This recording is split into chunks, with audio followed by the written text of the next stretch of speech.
This is part 2 of our workshop, and I have about 28 minutes remaining according to my clock, and I'm going to do my best to fall within that line. And if we go a little bit over and you need to leave, just let me know, and that'll be totally okay. One other thing I want to mention again is that all of these things I just went through are in interview style videos found on the COVID-19 faculty resource site with Mike Cheney and I, respiratory therapist for over 27 years, current practitioner, and the director of the respiratory care program. I will tell you that I'm not a big fan of videoing, so there's some funny things in there, and it's definitely just raw, but you can fast forward through it and review it as much as you like on the Blackboard COVID-19 faculty resource site underneath Teaching in the Time of COVID under Support and Training. All right, now I'm going to ask you all to start thinking a little bit outside of the box. So we've been talking about all the things that we must do, and we all agree to that. When we come on campus, it's our agreement that we're going to follow those protocols. But this time during a pandemic and all kinds of other social change and things are happening around us, these things are out of our control. So it's really important to start thinking about what can I control and what I cannot. So I can control how I prepare myself to be on campus. I can follow those guidelines. I can build myself a little package in my backpack or my purse or whatever, so I have what I need to do my job well under those parameters. But now we need to think a little bit more about how am I going to mentally prepare to teach students face-to-face. And this applies to both live web and web also. You could be teaching only live web, but one of your students that you have in your class may be coming to campus to have another class face-to-face. So you do need to know all of these procedures, and you do need to still model for your students, even if you're not working with them face-to-face. This is a whole change in the way that we're thinking during this time. Okay, so with that said, I'm going to ask you to think a little bit outside of the box. And we are going to start by looking at the learning objective, compare and contrast those pre and post-COVID face-to-face classroom communities. So in the worksheet that I sent to you, under part 2, the classroom A, I want you to mark down for me just the 3 highest priority differences that you think will be present in a COVID classroom now that were not present in a non-COVID classroom before. And then I am going to ask you all to share these, those of you that are comfortable and willing to do so with us as a group. We're going to take about 5 minutes or so to do this.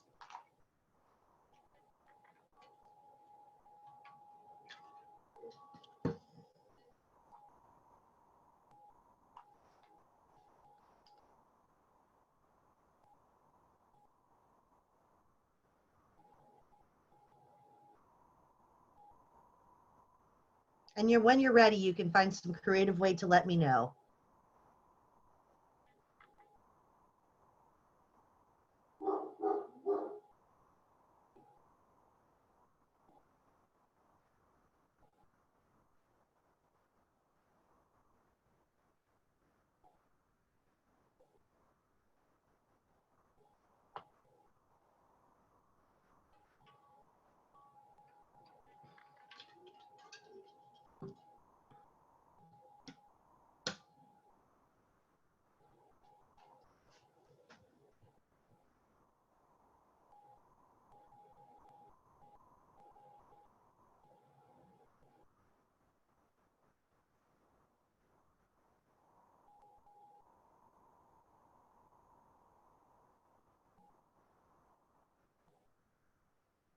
Two-minute warning.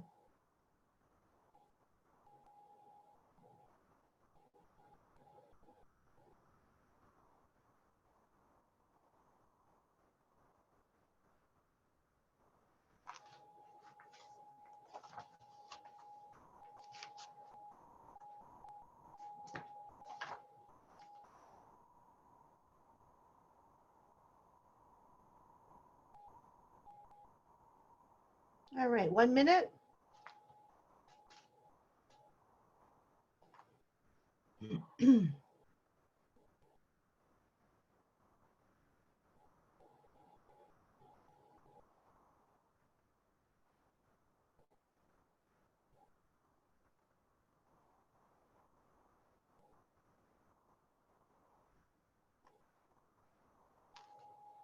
Okay, are we feeling pretty good about this? Everybody's got 3 things down?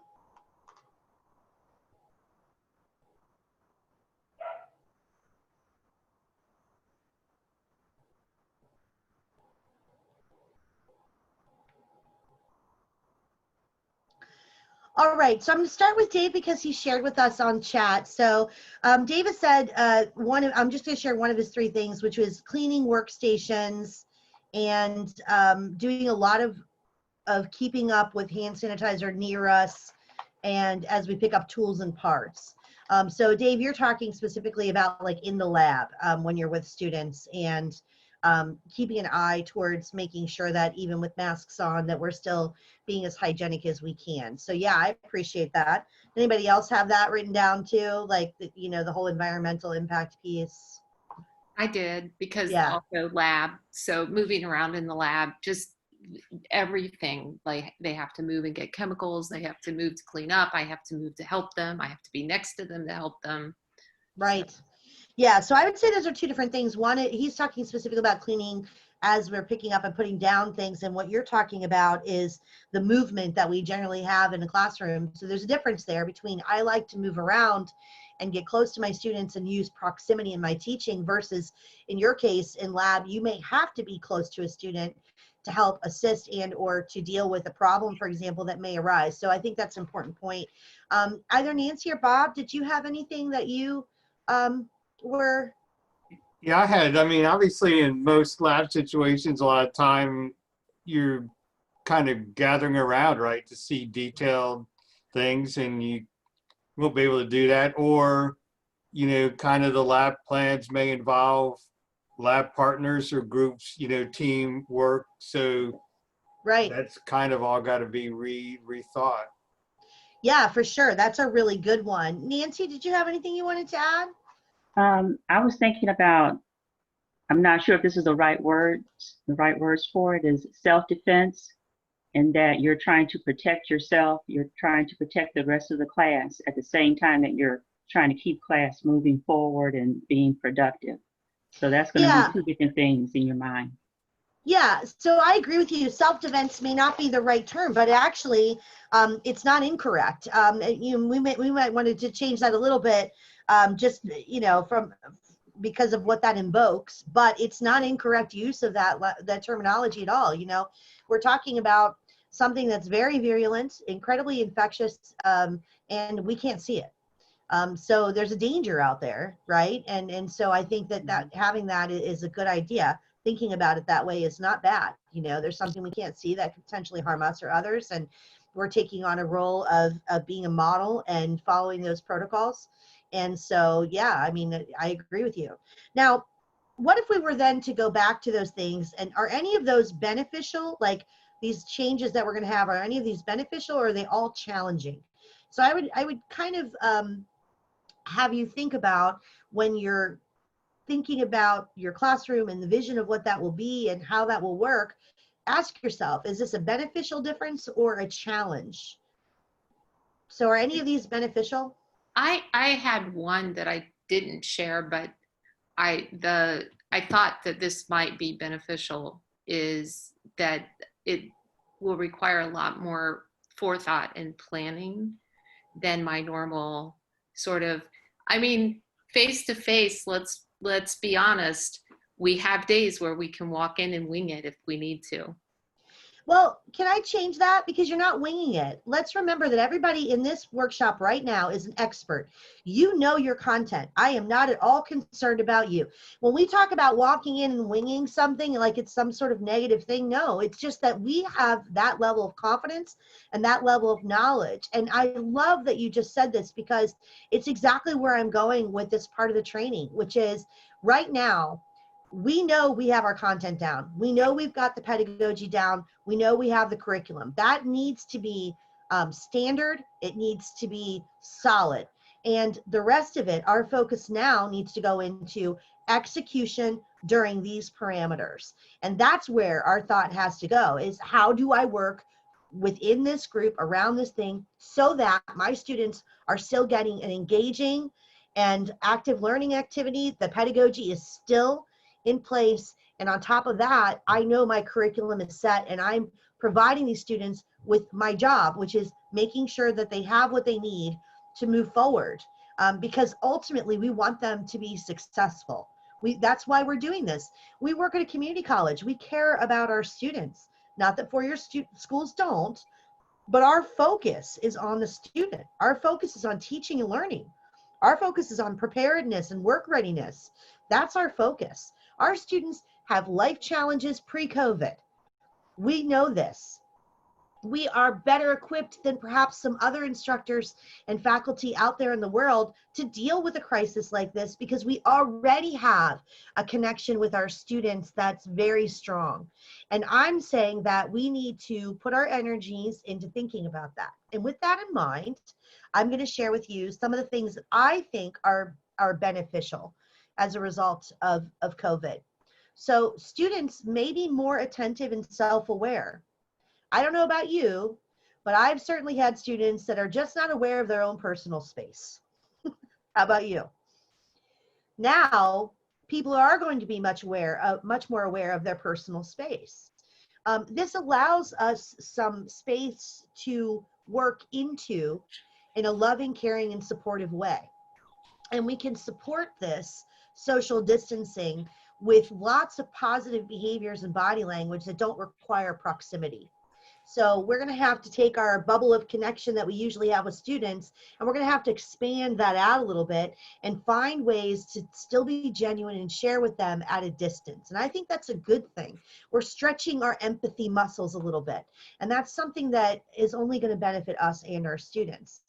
Instructors, just like you said, Laura, are going to be more focused. We should have more structure, not less structure. We should be thinking ahead about how we're going to solve problems, whether I got to quarantine, you got to quarantine. That's one level of problems. Another level of problems is how am I going to get students to answer me when most of them may be uncomfortable talking, they're wearing a mask. Can I use technology? Can I use little paddles, thumbs up, thumbs down, red light, green light? What are we going to do? How can I use their phones in the classroom to get communication?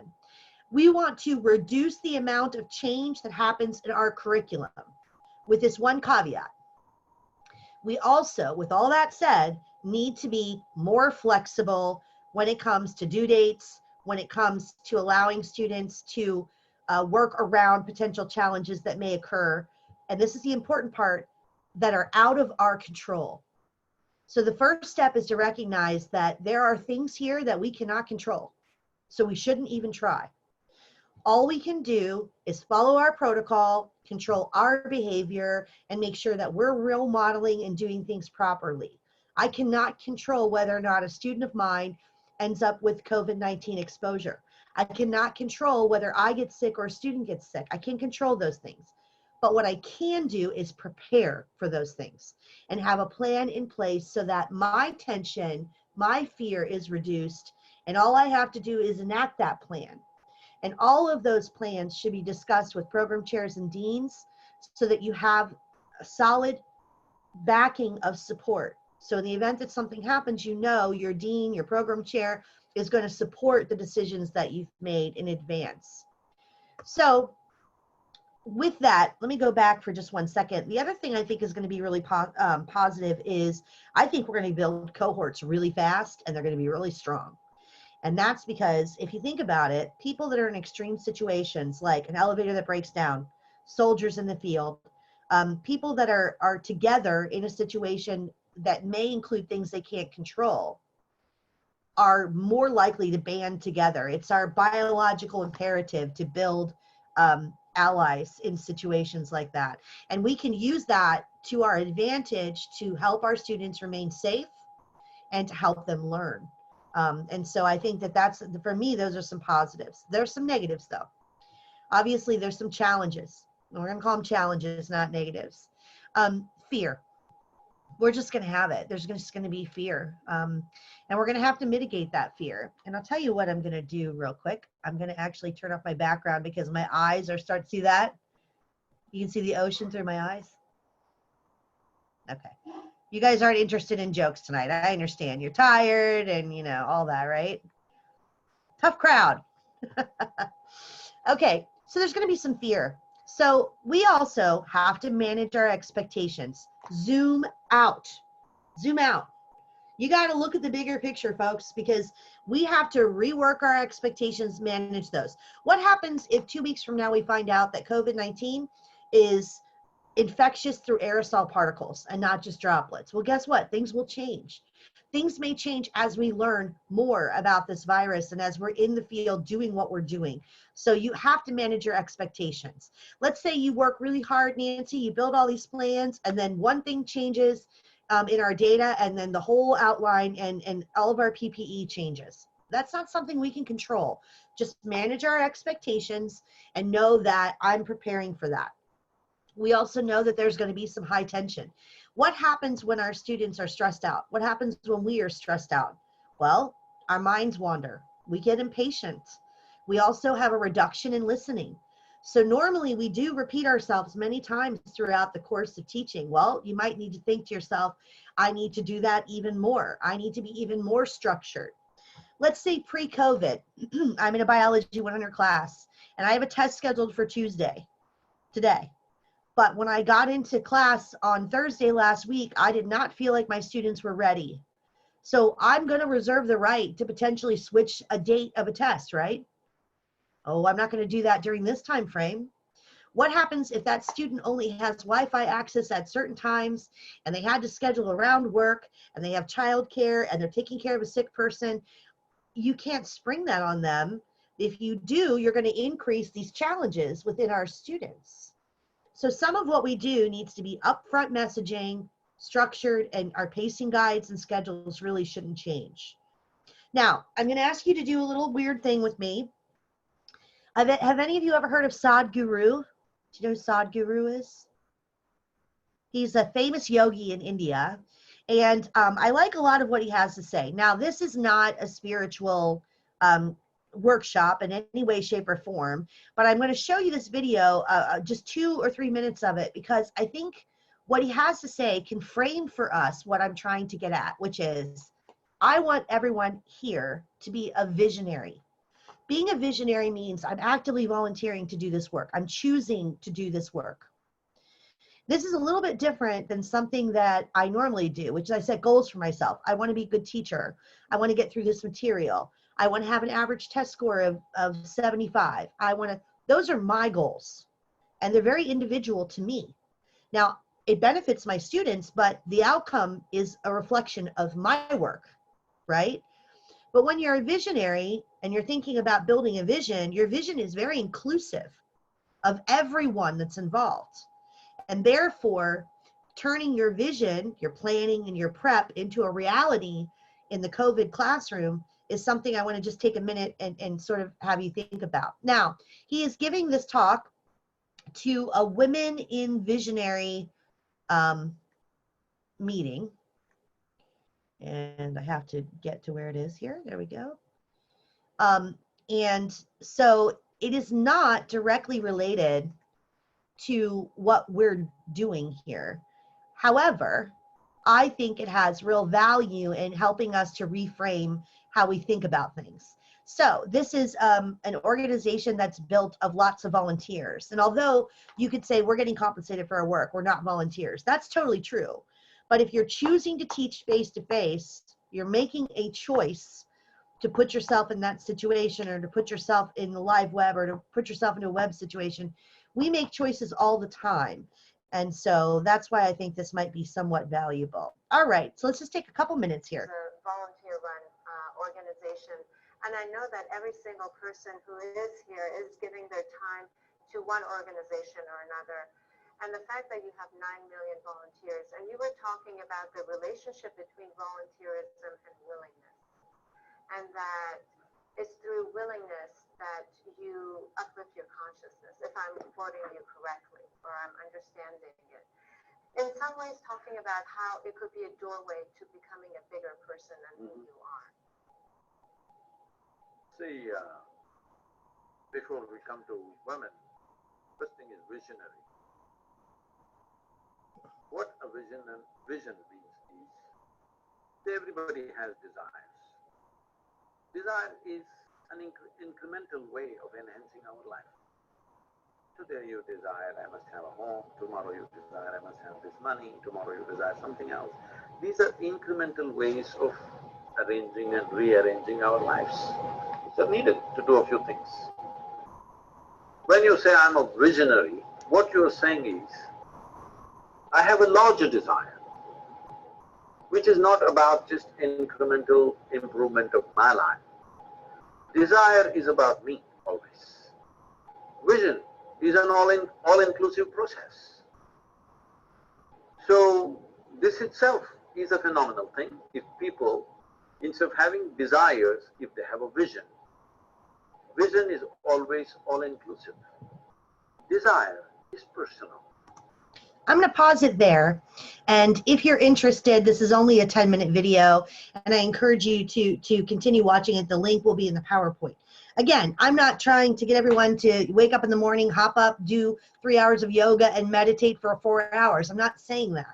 But what I am saying is that I think that we can reduce our anxiety and our fears and those of our students if we reframe ourselves a little bit. Okay, so I have officially 10 minutes remaining. Everybody is okay to remain for the additional 10 minutes? Is everybody, nobody has a super hard stop? Okay, just making sure. Okay, that's great. All right, so I also want to point out workshop 2 is called Learning in the Time of COVID, and basically learning in a pandemic. And we are going to really focus on the psychology of that. So this purpose of this workshop is introducing the guidelines and the PPE and talking a little bit about these things, but we're going to get deeper into it in workshop 2, where you can actually use those things to help plan for your classroom. This is about changing the way we're thinking about our planning, and figuring out what you need to move forward. So there's a Vanderbilt University guide here about teaching during a crisis that you can, article that you can read if you're interested. How do you make your classroom vision a reality? Well, we've talked about it, so let's just put it in writing. Set standards and expectations that don't change. Clear rules in the classroom that don't change. Frequent breaks, especially if you have to talk to a student. We already know this, but don't call a student out in class. You have these scenarios on your packet that you can look at later. One of them is a student, it's part 2B on your packet. Let's say you're a student, it's an hour-and-a-half class or a 2-hour lab, and you have a student that makes it the whole first hour and doesn't touch their mask, but the whole hour and 15 minutes in starts pulling their mask down every few minutes. What do you do? What should you do?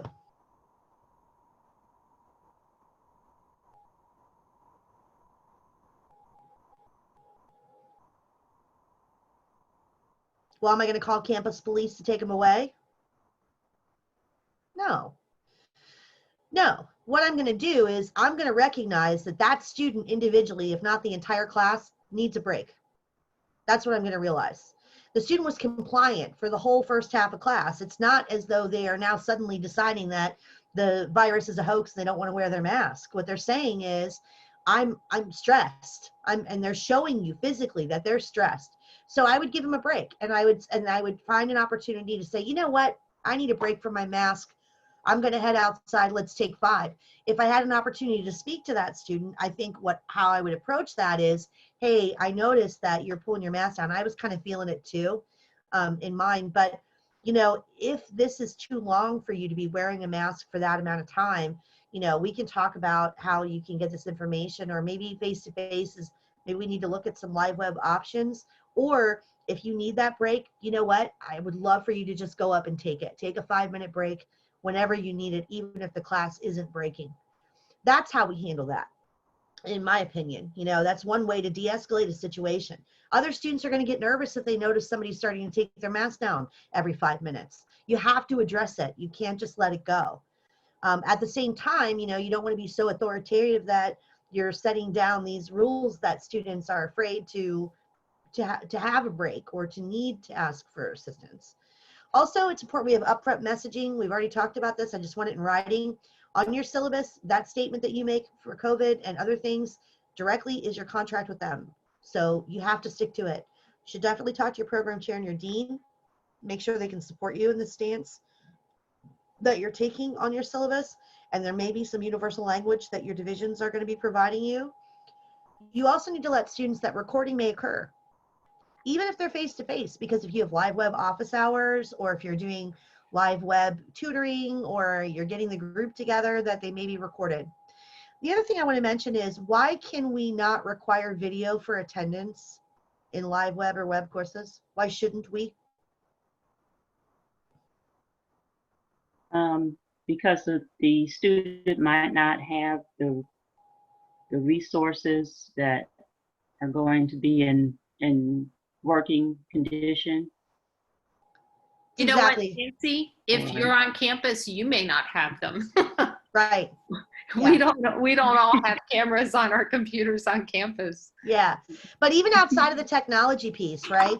So our students are really creative. They'll take their phone to McDonald's, get Wi-Fi, you know, at the bus stop outside of McDonald's, and be able to do what they need to do. They're making arrangements to do these things so that they can move forward. But to Nancy's point, my background here, I don't have to show it to you. I may not want to show it to you. I may be dealing with kids running around. I may be in an unsafe environment. And if someone were to show their background, it could create a differential learning experience, because other people are going to notice that. And we have inherent biases and judginess that occurs, or judgments that occur without even realizing it. So it is okay to require video for a proctored exam, but it must be scheduled, and students have to have the opportunity to come on campus and use their the computer labs, or have other things, which is why we don't want to shift those dates of testing and quizzes, because they may have had to shuffle a lot to do that. All right, I'm not going to go through the non-compliance piece, but you can read through that on your own, and I encourage you to do it, because I'm giving you scenarios there in part 2B that you should think ahead, like, how am I going to react to this? What am I going to say? This brings me to the very last part of our workshop, which is part 3, which is understanding stress and conflict regarding COVID-19. And we want to make sure our learning objective here is to develop the tools and skills to manage stress in the classroom. This does not just mean students, folks. It means us too. Bottom line is, I need to be able to recognize anxiety, agitation, and fear in myself in order to recognize it in others. Biologically, our parasympathetic and our sympathetic nervous system, when we are stressed, these are the organs that are being affected. And you may not all the time realize when you're being stressed. For example, think of something that happens to you when you're stressed and overloaded. I will tell you that I don't realize it, but I get short. My language gets short. I'm not mad or anything. I just have a lot on my plate.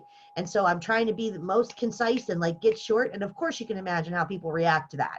I'm like, well, let's just do the thing, you know?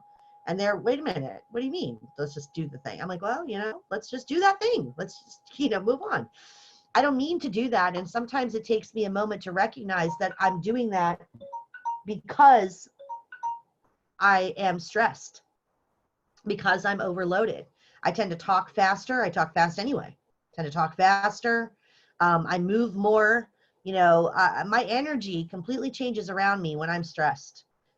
It's, for me, a lot of people say that it's kind of like excitement. It's similar to excitement and, you know, passion and, you know, feeling compassionate about something. But that doesn't mean that a student's going to receive that in a way that's positive or my colleagues do, right? Okay, so we got to have a think on that. So we need to be able to recognize the signs of stress and anxiety in students. So one of the things that we can control is how often we scan our rooms for this behavior. So this should be something that we plan to do fairly often.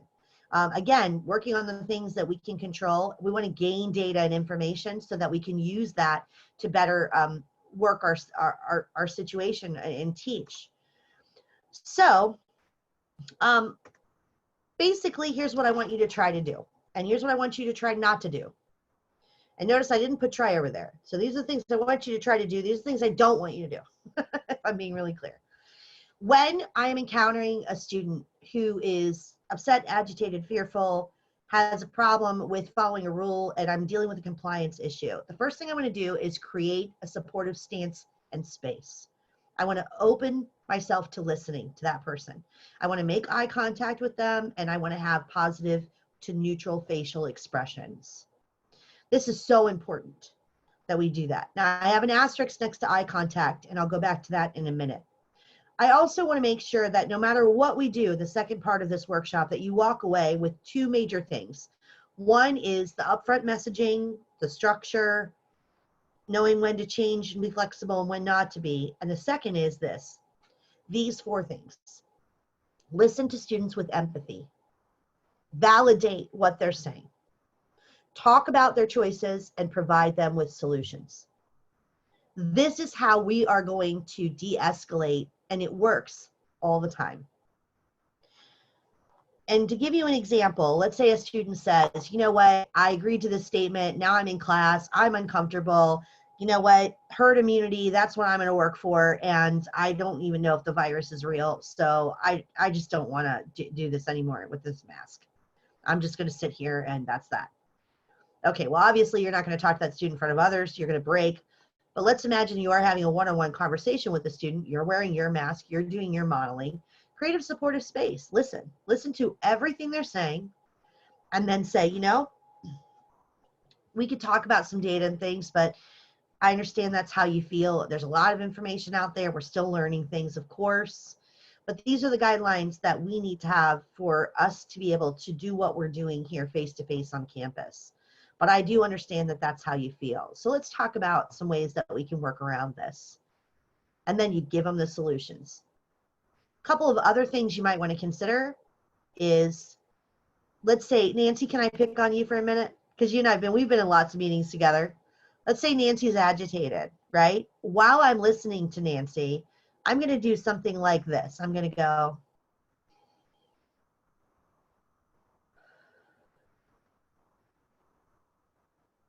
what did I do? I actually took a deep breath while I'm listening to her. I slowed my body down. I maintained positive to neutral facial expressions.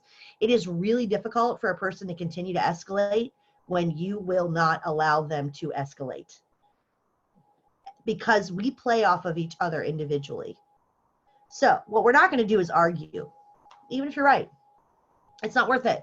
No, like, you can't try to reason with someone when they're not calm and they're not going to hear you anyway. So it's wasted breath and you're just going to get agitated. So just not going to argue. We're also not going to judge that person. These are really uncertain times, and there's a lot of crazy, different, I don't mean crazy, I mean just like out there, outlying kind of ideas that are out there in the world. And, you know, this can create aggressive energy.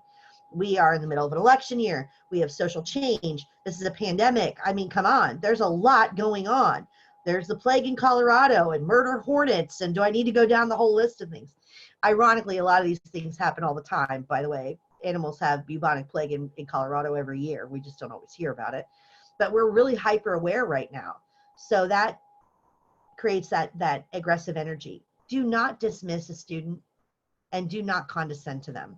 These are the ways that we can listen with empathy, validate, talk about our choices, and offer solutions. And the reason why I want us to think about this is basically this. What does having the courage to be imperfect have anything to do with what we've been talking about?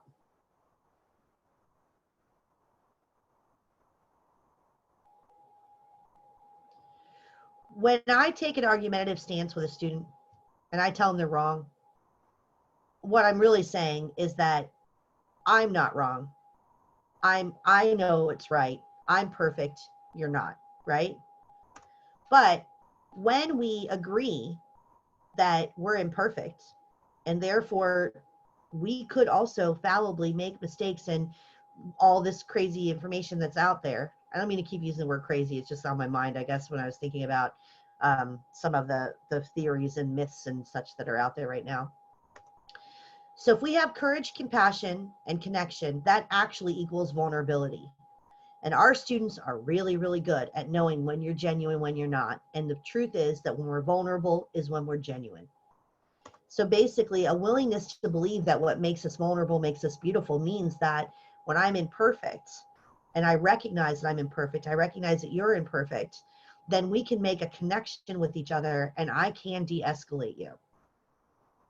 And it's a framing of your mind. It's approaching students very differently.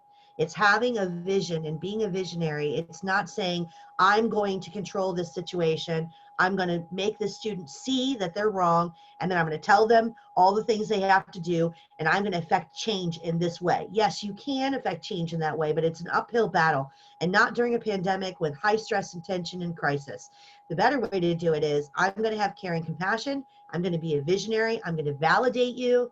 And then when you calm down, maybe we can have a conversation about what we need to do next. Brené Brown, of course, is a famous psychologist and researcher. And so I have a video in the resources here that I would highly encourage that you watch, which is all about vulnerability and how that relates to de-escalation in a non-compliance or conflict-oriented situation. I don't know everything.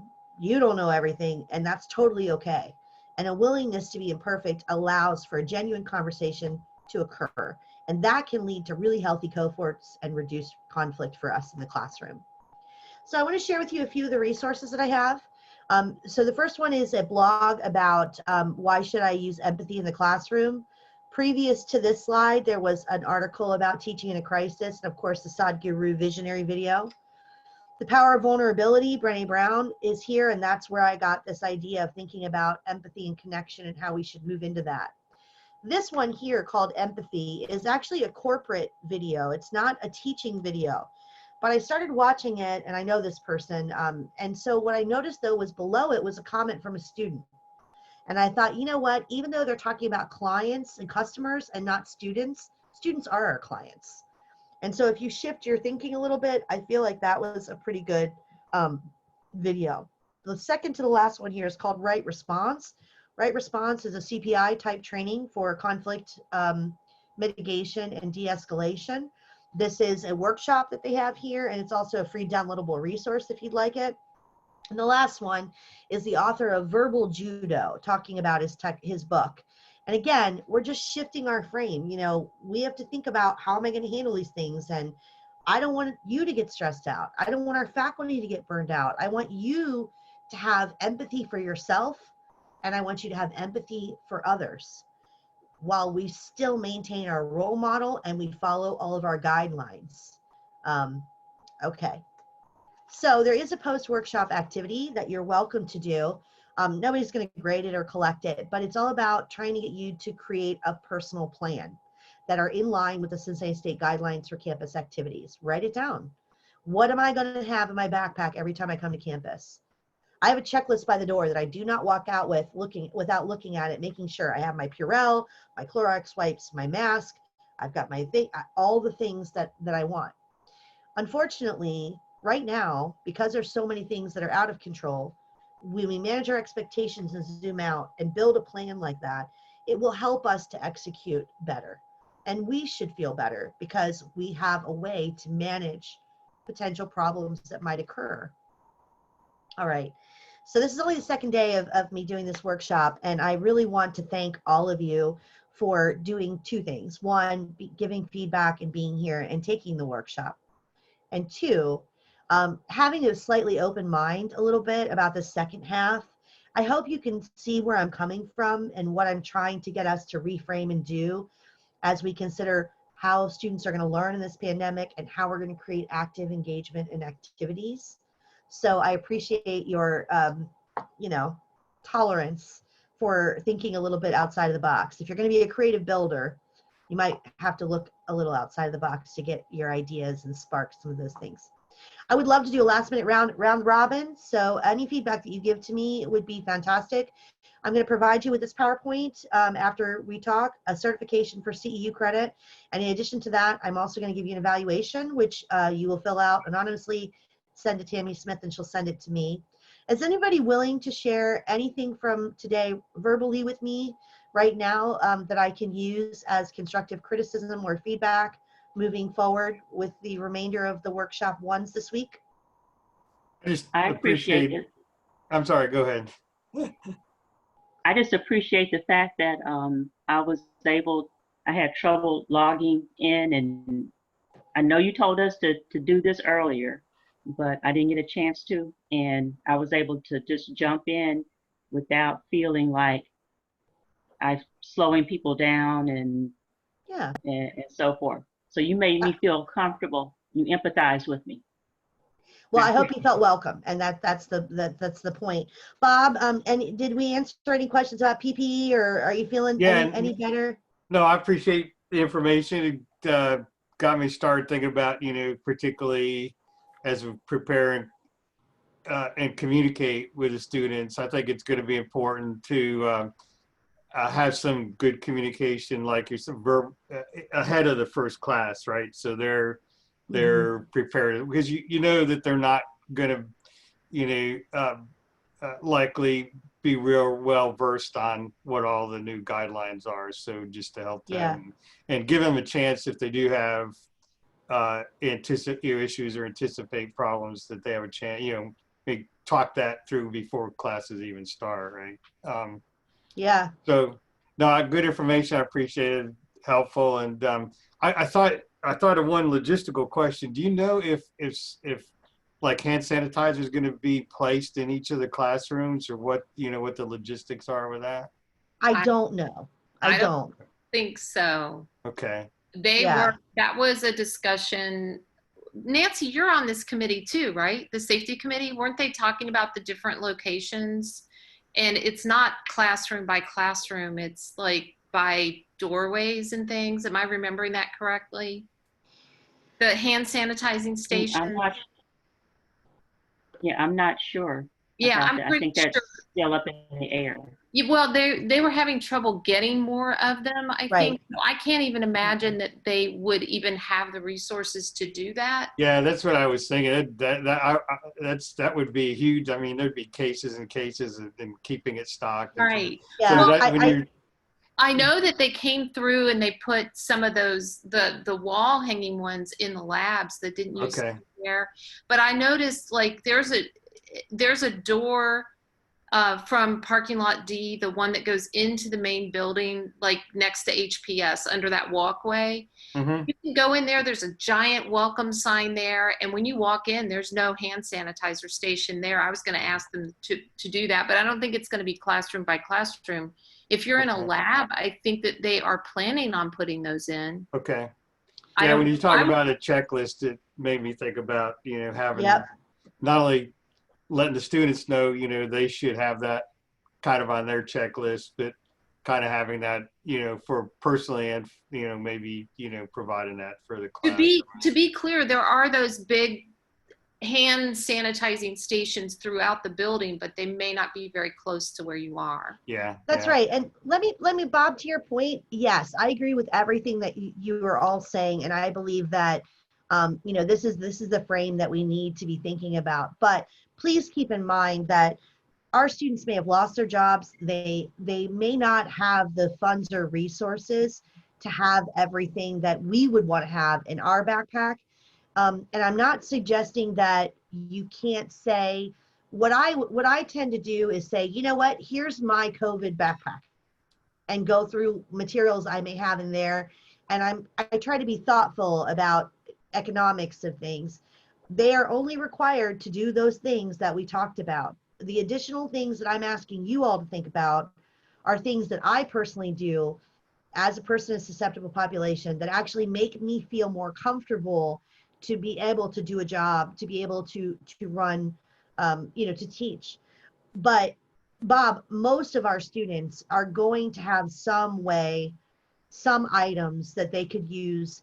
And simply, you can take your old sock rag and you can soak it in something, even soapy water, and you could put it in a Ziploc bag and or a Tupperware container, and you can use that. So, it's not ideal and it's not perfect, but it will work. So there are ways around that. So I'm just going to ask everybody to be creative. You really need to be thoughtful. All right. Dave wrote great information. Listen, I thank you all so much. This has been one of my my most informative workshops. Laura, thank you for pointing out the issue about being in a closed space, because I had missed that in the iterations, and I apologize. But listen, I hope to see you again in workshop 2, maybe even 3. And I'm very interested in your feedback and questions. Send them forward. I will get them to where they need to be without any unique identifying information. So you don't have to worry about. The CTL is a space of confidentiality and trust. And so what you share here with us, we stay with us unless I move forward, just as questions in general. Go watch your videos, and you guys have a great night. Thanks, Good to see Julie. you. Bye See ya. now. Bye-bye.